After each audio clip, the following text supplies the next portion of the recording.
Hey guys, इस video के अंदर हम लोग यहाँ पे बात करने वाले हैं इंडिकेटर्स के बारे में। इंडिकेटर बेसिकली हमें थोड़ी हेल्प कर सकते हैं जब कभी भी हम लोग अपने चार्ट्स के अंदर जाते हैं जहाँ पे कि हमें एंट्री एग्जिट्स और बहुत सारी चीज़ों को फाइंड आउट करना होता है, ट्रेंड को देखना होता है, तो उस टाइम पे हमें इंडिकेटर हेल्प यहाँ पे कर सकते हैं। आज की इस वीडियो के अंदर हम लोग यहाँ पे कुछ इंडिकेटर्स देखने वाले हैं जो कॉमनली हमें हर जगह अवेलेबल हो जाते हैं और इन इंडिकेटर की हेल्प से कैसे हम अपने एंट्री एग्जिट को प्लान कर सकते हैं और कौन सा इंडिकेटर किस तरीके से यहाँ पे यूटिलाइज आता है। तो बेसिकली जो वेबसाइट मैं यहाँ पे यूज़ कर रहा हूँ ये है tradingview.com। आप डायरेक्टली इसके ऊपर जाके अपना अकाउंट क्रिएट कर सकते हो और यहाँ पे जाने के बाद आपको ऊपर एक सेक्शन मिलता है इंडिकेटर्स का, जिसके अंदर आपको एक बहुत ही ज़्यादा लंबी चौड़ी लिस्ट देखने को मिल जाती है। बट आप इस इंडिकेटर के टैब के ऊपर क्लिक करते हैं तो आपके सामने यहाँ पर बहुत सारे इंडिकेटर्स देखने को मिल जाते हैं। इसके अंदर पब्लिक लाइब्रेरी है जिसके अंदर लोगों के कस्टम इंडिकेटर्स भी हैं जो बहुत सारे पर्सन से बनाए हुए हैं। आपको अगर नॉर्मल इंडिकेटर्स चाहिए तो आप बिल्ट इन पे क्लिक कर सकते हैं और जितने भी यहाँ पे कॉमन इंडिकेटर्स हैं वो सारे की सारे आपको यहाँ पे देखने को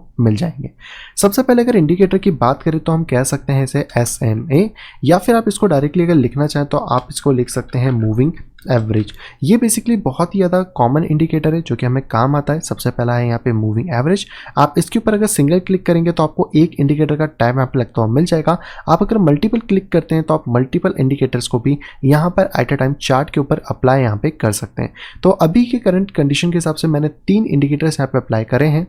लेकिन हम इनको ऐसे रिमूव भी कर सकते हैं और हम सिंगल इंडिकेटर को भी यहाँ पे डायरेक्टली अप्लाई कर सकते हैं। अब बेसिकली मूविंग एवरेज का अगर आप सिंपल सा एक जानना चाहते हैं कि क्या होता है और किस तरीके से वर्क करता है, तो लेट सपोज जैसे कि अभी आपके पास जो मूविंग एवरेज यहाँ पे देखने को मिल रहा है, अगर इसको मैं थोड़ा सा ब्रॉड करूँ तो आप इस पर डबल क्लिक कर सकते हैं या फिर आप इसकी सेटिंग के अंदर जा सकते हैं जहाँ से कि आप इसके कलर को चेंज कर सकते हैं, आप इसके विड्थ को चेंज कर सकते हैं और इवन दैट आप इसके इनपुट को भी चेंज कर सकते हैं। फिलहाल में इसका जो इनपुट है वो है यहाँ पे 9। इट मीन की पीछे की जो 9 कैंडल्स हैं और इन कैंडल का जो क्लोजिंग प्राइस है उसका रिफ्लेक्शन हमें यहाँ पे देखने को मिल रहा है। यानी कि अगर यहाँ से हम काउंट करें तो 1 2 3 4 5 6 7 8 9 इन 9 कैंडल के अंदर जो क्लोजिंग्स हो रही है, जैसे कि इसकी क्लोजिंग है 34,700, इसकी क्लोजिंग है 36,000, इसकी क्लोजिंग है 36,300, इस वाली कैंडल की क्लोजिंग है 35। तो इस तरह 9 की 9 कैंडल की क्लोजिंग को ये रिफ्लेक्ट कर रहा है कि प्राइजेस के अकॉर्डिंग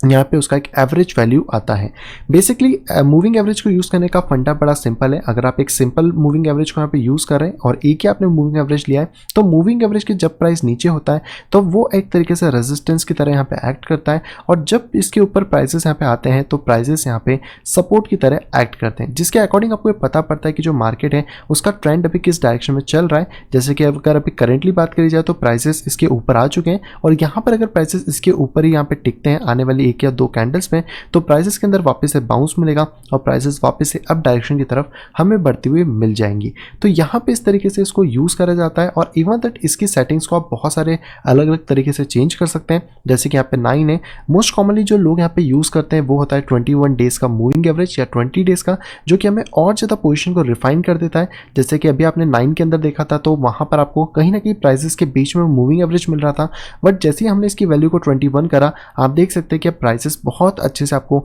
ट्रेंड को यहाँ पे डिफाइन करा रहे हैं। हालांकि कुछ पोजीशन के अंदर इसमें इश्यूज होते हैं क्योंकि जब एक मार्केट का ट्रेंड चलता है तो ये ज़्यादा अच्छे से बिहेव करता है। साइडवेज मार्केट के अंदर थोड़ा सा अप डाउन पोजीशन कर देता है तो आपको और ज़्यादा छोटे टाइम फ्रेम के अंदर जाके इसको चेकआउट यहाँ पे करना होता है। बट 20 डे का जो मूविंग एवरेज है वो हम डेली टाइम फ्रेम के अंदर ज़्यादा प्रीफर करते हैं देखने के लिए, जिससे कि हमें पता पड़ता है कि मार्केट का ट्रेंड एक्चुअल में है किस डायरेक्शन में। जैसे कि अगर आप यहाँ पे कंटिन्यू देखें तो यहाँ पे मार्केट इसके ऊपर था जो कि इसको एज अ सपोर्ट की तरह डील कर रहा था और जब अब प्राइस इसके नीचे है तो मार्केट कहीं ना कहीं से एज अ रेजिस्टेंस की तरह डील यहाँ पे कर रहा है। तो यहाँ पर आप इसको एक सिंगल पीस में यूज़ कर सकते हैं। आप चाहे तो इसके मल्टीपल वेरिएंट्स को भी यूज़ कर सकते हैं। जैसे कि अगर हम वापस इंडिकेटर में जाएं और यहाँ पर हम लोग लिखते हैं मूविंग एवरेजेस तो आप डायरेक्टली यहाँ पे क्लिक कर सकते हैं मूविंग एवरेज के ऊपर। आपके पास एक और न्यू लाइन्स यहाँ पे फॉर्म हो जाएगी और आप चाहें तो इसकी वैल्यू को कुछ और भी वैल्यू में पुट डाउन कर सकते हैं। सेकेंड वैल्यू हमारे पास जो एक और होती है वो होती है 100 की, और इसके अलावा जो सबसे इंपॉर्टेंट फिगर है जो कि हम लोग यहाँ पे देखते हैं वो होता है 200 डे का मूविंग एवरेज। और बेसिकली आप इसके कलर को चाहें तो यहाँ से बोल्ड कर सकते हैं सकते हैं, यहाँ से आप इसकी विड्थ को बढ़ा सकते हैं जिससे कि आपको चीज़ें देखने को मिल जाती हैं। और जब कभी भी आपके जो मूविंग एवरेजेस हैं, अगर आपका शॉर्ट टर्म कह सकते हैं कि जो आपका 21 डे का मूविंग एवरेज है वो बेसिकली एक शॉर्ट टर्म मूविंग एवरेज है, और जो आपका 200 डे का मूविंग एवरेज है वो आपका लॉन्ग टर्म मूविंग एवरेज है। तो जब कभी भी आपका short term moving average long term moving average को अप साइड में क्रॉस करता है तो ये एक बुलिश सिम्टम होता है, जहाँ पे कि जो मार्केट है वो एक बुल रन की तरफ जाता है। लेकिन यही सिम्टम जब मार्केट को नीचे की तरफ यानी कि शॉर्ट टर्म मूविंग एवरेज अगर आपके लॉन्ग टर्म मूविंग एवरेज को डाउन साइड में ब्रेक कर देता है, जैसे कि आप यहाँ पे देख सकते हैं कि यहाँ पे ब्रेक के बहुत ज़्यादा पास खड़ा है, और लास्ट टाइम पे अगर आप देखने की कोशिश करें तो मार्केट ने इस पोजीशन पे और इस पोजीशन पे इसको क्रॉस यहाँ पे करा था, जिसके बाद मार्केट के अंदर हमें एक अच्छा खासा डाउनफॉल देखने को मिला है। हालांकि अभी तक यहाँ पे मार्केट ने इसको क्रॉस नहीं करा है, बट अगर मार्केट इसको क्रॉस कर लेता है तो इस पोजिशन को हम लोग यहाँ पे कहेंगे डेथ क्रॉस। और जब कभी भी शॉर्ट टर्म का जो मूविंग एवरेज है वो आपके लॉन्ग टर्म मूविंग एवरेज को अप डायरेक्शन में ब्रेक करता है तो इसको हम लोग यहाँ पे कहते हैं गोल्डन क्रॉस, जो कि आपको एक सुनहरा या फिर आप कह सकते हैं जो अप प्राइजेस हैं वो देखने को यहाँ पे मिल जाते हैं। तो इनको इस तरह से यूटिलाइज करा जाता है। अब यहाँ पे कुछ पर्सन यहाँ पे 21 को यूज़ कर सकते हैं, कुछ पर्सन इसके अंदर यहाँ पे 100 डे का भी मूविंग एवरेज यूज़ कर सकते हैं, जिससे कि इसकी जो वैल्यूशन है वो यहाँ पे हमें चेंज होती हुई थोड़ी सी मिल जाती है। और इसके अंदर भी आपको डेथ क्रॉस और गोल्डन क्रॉस सेम तरीके से देखने को मिलता है। मूविंग एवरेजेस से बेसिकली हम शॉर्ट टाइम फ्रेम में ट्रेड नहीं कर सकते हैं, क्योंकि अगर आप 15 मिनट या किसी टाइम फ्रेम के अंदर जाते हैं तो यहाँ पर भी आपको प्राइजेस के हिसाब से ये एकदम कंटिन्यूस फॉर्म में चलता हुआ नहीं मिलेगा। प्राइजेस और इसके बीच में गैप होते हैं, लेकिन हाँ आप इसे थोड़ा सा आइडेंटिफाई कर सकते हैं कि जो ट्रेंड है बेसिकली वो किस डायरेक्शन को फॉलो अप यहाँ पे कर रहा है। और जितने छोटे टाइम फ्रेम में आप हो उतनी ज़्यादा अगर आप छोटी यहाँ पे कह सकते हैं मूविंग एवरेज को अगर यूज़ करते हैं तो आपको यहाँ पे थोड़ी सी एक्यूरेसी बढ़ जाती है एज कम्पेयर बड़े मूविंग एवरेज से। जैसे कि अगर हम यहाँ पे 9 और 21 का मूविंग एवरेज यूज़ करें तो आपको मार्केट के मोमेंटम के अंदर क्रॉस ओवर्स देखने को मिल जाएंगे। जैसे कि पहला यहाँ पे एक बुलिश क्रॉस ओवर था, सेकंड यहाँ पे एक बियरिश क्रॉस ओवर था, जिसके अकॉर्डिंग जो मार्केट है वो अप डाउन की फॉर्मेशंस बहुत ज़्यादा क्विकली यहाँ पे ले सकता है। इसके अलावा हमारे पास मूविंग एवरेज जैसा एक और यहाँ पे एवरेज होता है, जिसे अगर हम इसको यहाँ पे रिमूव कर दें और हम वापस से इंडिकेटर टैब के अंदर जाएं, यहाँ पे हम लोग सर्च कर सकते हैं एक्सपो। अगर हम जैसे यहाँ पे लिखते हैं एक्सपो, हमें यहाँ पे देखने को मिल जाता है moving average exponential. Exponential moving average और बेसिकली नॉर्मल मूविंग एवरेज के अंदर एक छोटा सा बस यही डिफरेंस है कि एक्सपोनेंशियल मूविंग एवरेज प्राइस के मोमेंटम के हिसाब से स्पीडली अपने आप को चेंज कर लेता है, और इसकी भी वैल्यूज आपको सेम देखने को मिलती है। स्टाइल को भी आप यहाँ पे सेम तरीके से चेंज कर सकते हैं। तो ब्लैक वाला अभी जो हमारे पास है वो करेंटली है 9 कैंडल्स का या 9 डेज का आप कह सकते हैं। यहाँ पर जो है हमारे पास एक्सपोनेंशियल मूविंग एवरेज, जिसे शॉर्टकट में EMA कहा जाता है। और अगर आप सिर्फ इंडिकेटर टैब में जाके मूविंग एवरेज को यहाँ पे लिखते हैं मूविंग एवरेज, और यहाँ पे जाके मूविंग एवरेज को लगा सकते हैं जो कि 9 डे का है, और आप देख सकते हैं कि दोनों के बीच में अगर मैं इसको फिर से डार्क कर देता हूँ तो यहाँ पे दोनों के बीच में थोड़े से डिफरेंसेस होते हैं, क्योंकि जो एक्सपोनेंशियल मूविंग एवरेज है वो थोड़ा सा फास्ट यहाँ पे काम करता है as compare to moving averages. तो जो भी लोग यहाँ पे शॉर्ट टर्म ट्रेडिंग करते हैं या फटाफट उनको क्रॉसेस यहाँ पे देखना होता है, वो ज़्यादातर यहाँ पे एक्सपोनेंशियल मूविंग एवरेज को यूज़ करते हैं जो कि EMA है, और जो सिंपल मूविंग एवरेज है उसे MA भी यहाँ पे कहा जाता है। तो आप चाहें तो यहाँ पे दो कॉम्बिनेशन EMA की भी लगा सकते हैं। तो आपको यहाँ पे फिर से लिखना होगा एक्सपो, और एक्सपो को लिखने के बाद आपके सामने यहाँ पर आपको देखने को मिल जाता है मूविंग एवरेज एक्सपोनेंशियल, जिसके अंदर कि आप 9 या फिर 21 जैसे कि अभी हम लोगों ने यहाँ पर फॉर्मेशंस देखे थे, आप इसको फिर से यहाँ पे लगा सकते हैं मूविंग एवरेज के अकॉर्डिंग, और आपके जो ट्रेड है उनको एक शॉर्ट टर्म के अंदर आप यहाँ पे फास्ट बेसिस के ऊपर देख सकते हैं। तो जैसे कि आप अगर प्राइसेस ड्रॉप करते हैं तो मार्केट कहीं ना कहीं यहाँ पर आके फिर से सस्टेन करेगा, और यहाँ पर भी आपको मार्केट का जो ट्रेंड है वो अप या डाउन साइड का देखने को यहाँ पे मिल जाता है। चाहे आप 15 मिनट का टाइम फ्रेम यूज करें या फिर आप यहाँ पे 4 आवर के टाइम फ्रेम को भी यूटिलाइज यहाँ पे कर सकते हैं। दूसरे इंडिकेटर की अगर बात की जाए तो वो बेसिकली हमें यहाँ पे देखने को मिल जाता है RSI, जिसके लिए हम वापस से इंडिकेटर में आते हैं। हम यहाँ पे लिख सकते हैं RSI, जो कि हमें दिखाता है रिलेटिव स्ट्रेंथ इंडेक्स। ये बेसिकली पूरा की पूरा आपकी स्ट्रेंथ होती है। जैसे कि लेट सपोज अभी ये कैंडल पंप होना स्टार्ट होगी तो यहाँ पर आपको इसकी स्ट्रेंथ देखने को मिल जाती है। इसकी सेटिंग्स को आप थोड़ा सा चेंज यहाँ पे कर सकते हैं। आप स्टाइल के अंदर आ सकते हैं। आपको जो इसका इनपुट वैल्यू है इसको चेंज नहीं करना है, आप डायरेक्टली स्टाइल में आ सकते हैं। आप इस चाहे तो यहाँ पे RSI के कलर को चेंज कर सकते हैं, इसको थोड़ा बोल्ड या फिर माइन्यूट कर सकते हैं। यहाँ पे आपको अपर बैंड और लोअर बैंड के दो फंक्शन देखने को मिलते हैं जो कि 70 और 30 के ऊपर सेट होते हैं, और इसके साथ यहाँ पर आपको एक बैकग्राउंड कलर भी देखने को मिलता है जो कि एक न्यूट्रलाइज जोन RSI के लिए यहाँ पे माना जाता है। तो RSI बेसिकली कुछ और नहीं है, जो कैंडल्स आपकी होती हैं उसी का यहाँ पर एक तरीके से आप कह सकते हैं कि रिप्रेजेंटेशन है, जो कि आपको लाइन लाइन फॉर्मेट में देखने को मिल जाता है। लेकिन RSI के अंदर सबसे अच्छी बात यह है कि आपको यहाँ पे जो वैल्यूज़ हैं वो करीबन 100 से लेके 0 के बीच में देखने को मिलती हैं, जिसके अंदर RSI के जो मोमेंटम्स हैं वो हमें देखने को मिल जाते हैं। तो RSI जब कभी भी आपका जो ऊपर वाला पोर्शन है इसके अंदर जाता है, इट मीन कि RSI एक बहुत ही ज़्यादा हैवी फ्लक्चुएशन या फिर अपर जोन की तरफ है। और इसी तरीके से जब RSI आपको यहाँ पे 30% के नीचे देखने को मिलता है, इट मीन कि RSI कहीं ना कहीं ओवरसोल्ड जोन की टेरिटरी के अंदर है और यहाँ से बाइंग होने की पॉसिबिलिटी यहाँ पे बन सकती है। इसी तरह अगर आप इसको प्राइस के साथ यहाँ पे मर्ज करके यूज़ करना स्टार्ट करते हैं तो आपको देखने को मिलेगा कि जब कभी भी प्राइसेस 30 के आसपास आते हैं तो यहाँ पे जो प्राइसेस है वो थोड़े टाइम ड्रॉप होने के बाद वापस से रिवर्सल लेना स्टार्ट कर देते हैं। जिस तरह आप इस वाले पोजिशन पर यहाँ पे देख सकते हैं कि जब प्राइसेस यहाँ पे 30 के जोन में थे तो यहाँ पे प्राइसेस थोड़े टाइम के लिए ड्रॉप हुए थे और उसके बाद से जो वापस मार्केट ने जैसे ही RSI की रिकवरी 60 तक गई थी, मार्केट इसको वापस से अप ट्रेंड की तरफ ले जाना स्टार्ट कर दिया था। इसी तरीके से RSI में आपको टॉप के आसपास भी प्राइसेस देखने को मिल जाते हैं। जैसे कि मार्केट जब यहाँ पे 70 के ऊपर था तो मार्केट कहीं ना कहीं अपने टॉप के आसपास हिट करा था और वापस जो प्राइसेस हैं उसको नीचे की तरफ ड्रॉप यहाँ पे कर रहा था। बट बेसिकली RSI का जो यूज़ है वो ओवरसोल्ड ओवरबॉट जोन के अलावा हम लोग करते हैं यहाँ पे बुलिश और बियरिश डाइवर्जन को फाइंड आउट करने के लिए। अगर हम लोगों को कोई भी बियरिश डाइवर्जन से यहाँ पे फाइंड आउट करने तो हमें ये चीज़ फाइंड करनी होगी कि जो प्राइस है और जो RSI है वो दोनों ही यहाँ पे अलग तरीके से एक्ट करें। तो अगर आप इसको थोड़ा सा यहाँ पे डिटेल में देखने की कोशिश करते हैं इस पोजीशन से तो आपको यहाँ पे एक चीज़ देखने को मिल सकती है कि जहाँ पे आपको अपर और डाउन की तरफ दोनों ही ये मिल जाएंगे। तो अगर आप एक बियरिश डाइवर्जन को ढूंढ रहे हैं तो कहीं ना कहीं अगर आपकी प्राइजेस एक तरीके से हायर यहाँ पे लो बना रही है, यानी कि आपके जो प्राइसेस हैं वो यहाँ पे स्विंग हाई बनाई जा रही है। और इसके अलावा जो आपके पास RSI का फॉर्मेट है, अगर हम इसको थोड़ा डिटेल में और थोड़ा सा बड़ा करके यहाँ पे देखें और यहाँ पे आपको जो RSI है वो बेसिकली डाउनफॉल की तरफ बनता हुआ मिल रहा है प्राइसेस के ऊपर या 70 के लेवल के ऊपर, तो आप इसको एज अ बियरिश डाइवर्जन कह सकते हैं। और जहाँ कहीं भी बियरिश डाइवर्जन का फॉर्मेशन होता है वहाँ से जो मार्केट है वो नीचे की तरफ फॉल करना स्टार्ट कर जाता है और RSI भी उसके साथ साथ मार्केट को नीचे की तरफ फॉल करता है। इसी तरीके से इसके जस्ट अपोजिट बनते हैं bullish diversion. Bullish diversion basically आपको वहाँ देखने को मिलते हैं जहाँ पे जो प्राइसेस हैं वो बॉटम एरिया के आसपास होती हैं। जैसे कि आप इस कंडीशन में देखने की कोशिश यहाँ पे कर सकते हैं प्राइसेस के आसपास, तो हम लोगों को यहाँ पे हर जगह तो नहीं मिलेंगे बट कुछ जगह पे ये प्राइसेस मिल सकते हैं। जैसे आप इस कंडीशन में देख सकते हैं कि जो प्राइसेस हैं वो बेसिकली डाउनफॉल की तरफ है, यानी कि अपना स्विंग लो और उससे भी ज़्यादा स्विंग लो यहाँ पे बना चुके हैं। लेकिन जो RSI है वो जस्ट इसके अपोजिट यहाँ पर है और RSI के अंदर आपको यहाँ पे एक हाई और उसके बाद अनदर हाई देखने को मिल रहा है। इस चीज़ को यहाँ पे कहा जाता है बुलिश डाइवर्जन और इसके अंदर जो प्राइसेस होते हैं वो वापस से अप ट्रेंड के अंदर निकल जाते हैं और इसी के हेल्प की वजह से RSI भी फिर ऊपर की तरफ निकल जाता है। तो RSI मेनली जो हम लोगों को यहाँ पे हेल्प करता है वो यहाँ पे बुलिश और बेरिश डाइवर्जन के लिए करता है, जहाँ पे हम इन चीज़ों को चेकआउट यहाँ पे कर सकते हैं। नेक्स्ट इंडिकेटर की अगर बात करिए तो वो हमें देखने को मिलता है यहाँ पे MACD। तो आप इसके लिए इंडिकेटर सेक्शन में जा सकते हैं, यहाँ से आप वापस से बिल्ट इन पे चाहें तो क्लिक कर सकते हैं और यहाँ पर आप टाइप कर सकते हैं MACD। जैसे आप इसको टाइप करेंगे आपके सामने सबसे पहले MACD आ जाएगा। आप इसको अप्लाई करके चार्ट के ऊपर यहाँ पे लगा सकते हैं। MACD का बेसिकली फुल फॉर्म होता है मूविंग एवरेज कन्वर्जन डाइवर्जन। जैसे कि हमने स्टार्टिंग में पढ़ा था मूविंग एवरेज के बारे में, उसी तरीके से ये भी मूविंग एवरेजेस हैं जिसमें कि आपको दो कलर की मूविंग एवरेजेस देखने को मिल जाती हैं। एक है ब्लू वाली और इसके बाद आपको यहाँ पे देखने को मिलती है जो ऑरेंज कलर की, ये बेसिकली है MACD की लाइन।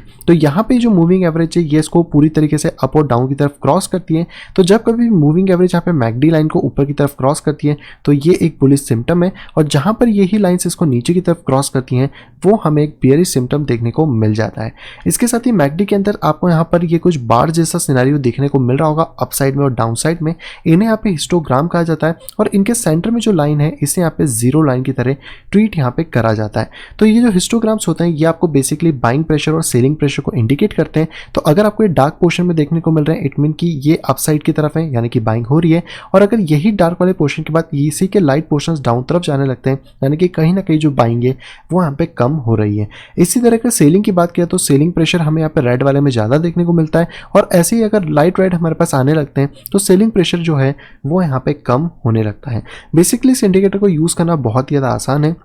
अगर आप अपने चार्ट के साथ इसको देखें तो जहाँ पे भी हमें इसका क्रॉसओवर देखने को मिलता है, जैसे कि इस पॉइंट के ऊपर, वहाँ से हम अपने एक लॉन्ग की पोजीशन, या फिर अगर इसका क्रॉसओवर डाउन साइड में देखने को मिलता है, वहाँ से हम अपनी शॉर्ट की पोजीशन को ट्रेड कर सकते हैं। और इसके बेसिकली क्रॉसओवर के ऊपर ही मैक्सिमम टाइम यहाँ पे ट्रेड करा जाता है, जहाँ पे कि आप बाय या फिर सेल के जो टारगेट्स हैं उनको यहाँ पे सेटअप कर सकते हैं। पर कई बार ये भी यहाँ पे कन्वर्जन की तरह एक्ट करता है, जैसे कि हमने RSI में बियरिश डाइवर्जन बुलिश डाइवर्जन देखा था, उसी तरह आपको यहाँ पर भी बुलिश और बियरिश डाइवर्जन देखने को मिल जाते हैं। और ऐसे टाइम पे जब कभी भी यहाँ पे बुलिश या बेरिश डाइवर्जन फॉर्म होते हैं तो यहाँ पे जो मैकडी है वो थोड़ा सा अपोजिट रिएक्शन करना स्टार्ट कर देता है प्राइसेस से, ताकि आपके पास अपोजिट डायरेक्शन का प्राइस मोमेंटम आपको यहाँ पे देखने को मिल जाता है। बट ये वाला जो टूल है ये मैक्सिमम क्रॉसओवर के ऊपर वर्क करता है और इसके बाइंग और सेलिंग प्रेशर को आप हिस्टोग्राम से डायरेक्टली यहाँ पे चेकआउट कर सकते हैं। नेक्स्ट अगर इंडिकेटर की बात की जाए तो वो है बेसिकली बॉलिंजर बैंड, जिसके लिए आप इंडिकेटर सेक्शन में जा सकते हैं, जहाँ पे जाके आप डबल बार बी को टाइप करेंगे तो आपको यहाँ पे बिल्ट इन के अंदर बॉलिंजर बैंड जैसा इंडिकेटर का नाम देखने को मिल जाएगा। आप इसके ऊपर क्लिक कर सकते हैं और आपको बॉलिंजर बैंड का इंडिकेटर अपने चार्ट के ऊपर अप्लाई होता हुआ मिल जाएगा। बेसिकली एक तरीके का आपको टनल टाइप का देखने को मिल जाता है और ये जो इंडिकेटर है ये प्राइसेस के साथ में ही चलता है। तो जब कभी भी प्राइसेस आपके अप डायरेक्शन में होते हैं तो इसमें हमें 3 पोर्शंस देखने को मिलते हैं। एक होता है सेंटर पोर्शन, जिसके ऊपर अगर आप इसकी सेटिंग में जाते हैं इनपुट के अंदर तो आपको चेक करने को मिलेगा कि इसकी जो लेंथ है वो यहाँ पे 20 है, जिसे हमें सेम रखना है। और इसका जो स्टैंडर्ड डेविएशन है वो हमें 2 की तरह यहाँ पे देखने को मिल जाता है। इट मीन कि ये जो सेंटर लाइन है ये आपका एक मूविंग एवरेज है और इससे प्राइसेस कितना अप या डाउन जा सकते हैं वो हमें 2 के डेविएशन के हिसाब से इसके आउटर रेंजेस में देखने को मिल जाता है। बेसिकली ये टूल बहुत ज़्यादा हेल्प करता है हम लोगों को ब्रेकआउट्स को कैचअप करने के लिए, क्योंकि जब कभी भी ये टूल अपने आप को स्क्वीज कर लेता है उसके बाद से मार्केट के अंदर हमें ब्रेकआउट्स देखने को मिल जाते हैं। जैसे कि आप देख सकते हैं यहाँ पे मार्केट स्क्वीज हुआ, इसके बाद मार्केट ने ब्रेक लिया और मार्केट यहाँ से अप डायरेक्शन की तरफ मोमेंटम लेता रहा। जब मार्केट साइडवेज होता है तो मार्केट इन दोनों ही चैनल्स के अंदर आप कह सकते हैं यहाँ पे मूव करता है, लेकिन जब मार्केट एक ट्रेंड की तरफ मूव करना स्टार्ट करता है तो मार्केट कहीं ना कहीं इसके लोअर प्राइसेस के आसपास यहाँ पे हिट करना स्टार्ट कर देता है, जहाँ पे कि आप अपने टारगेट को सेट कर सकते हैं और जो मिड लाइन होती है वो एज अ रेजिस्टेंस की तरह यहाँ पे एक्ट करना स्टार्ट हो जाती है। और जब कभी भी जो प्राइजेस हैं वो इसकी बैंजेस को या फिर चाहे वो नीचे की हो या फिर ऊपर की हो, जब उसको छोड़ के थोड़े दूर जाना स्टार्ट कर देते हैं इट मीन की प्राइसेस के अंदर प्राइस की मोमेंटम चेंज होने के चांसेस बन जाते हैं। और अभी अगर करंटली बात करते तो फिर से स्क्वीज होना स्टार्ट हो गया, यानी कि बहुत ही जल्द हमें फिर से एक बार स्क्वीज के बाद ब्रेकआउट देखने को मिल सकता है। और इसके जो स्क्वीज हैं वो बहुत ज़्यादा पावरफुल होते हैं, जो कि आपको पहले से डिटरमाइन कर देते हैं कि मार्केट के अंदर क्या क्या मोमेंटम्स यहाँ पे हो सकते हैं और इसके अकॉर्डिंग आप आइडिया यहाँ पे लगा सकते हैं कि बॉलिंजर बैंड के अकॉर्डिंग आपको कितने प्राइस के लेवल तक यहाँ पे चीज़ें मिल जाती हैं। कई बार बॉलिंजर बैंड के बाहर भी प्राइसेस बहुत बार चले जाते हैं, बट जितना भी प्राइसेस इससे दूर जाता है